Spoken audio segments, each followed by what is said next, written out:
Fear is a self-fulfilling prophecy.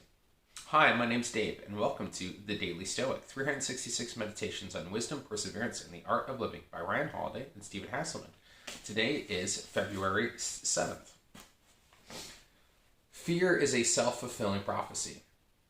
Many are harmed by fear itself, and many have come to their fate while dreading fate. Seneca, OEDIPUS 992.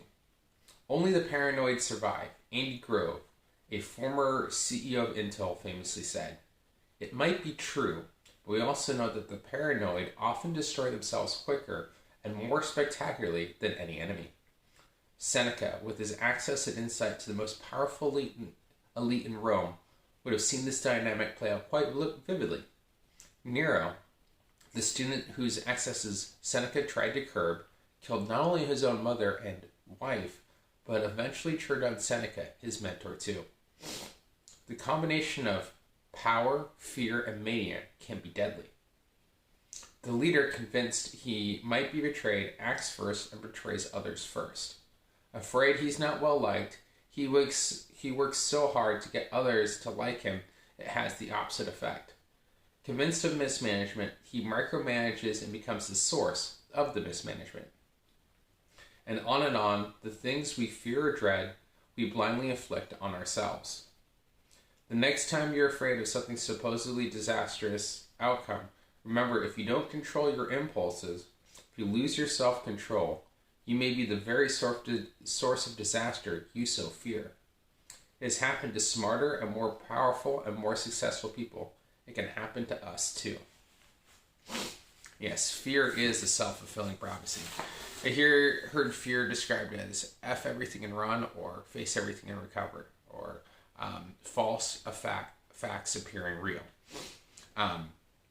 For me, it really comes down to recognizing, controlling your impulses. Like, are you acting out of fear or are you acting out of reason? And it really comes down to, because when you're acting out of fear, you're usually acting out of emotional reaction to it. So it's not, you're reacting, you're not acting.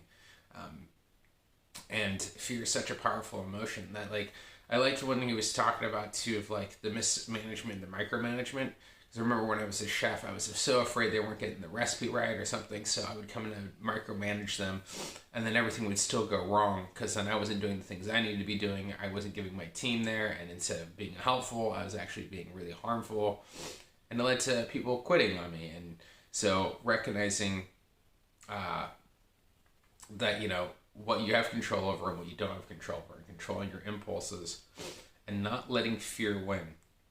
Recognizing that it's okay to be afraid, recognize the fear and recognize that there's a lesson to be taught in that fear so we can move through it, right? Finding courage is being able to walk through fear and being able to walk through it and recognize you can come out on the other side. It's having the courage to stand up to it and say, hey, actually, is this something I'm supposed to be afraid of, or is this a lesson that I can actually learn? It gives you a different perspective.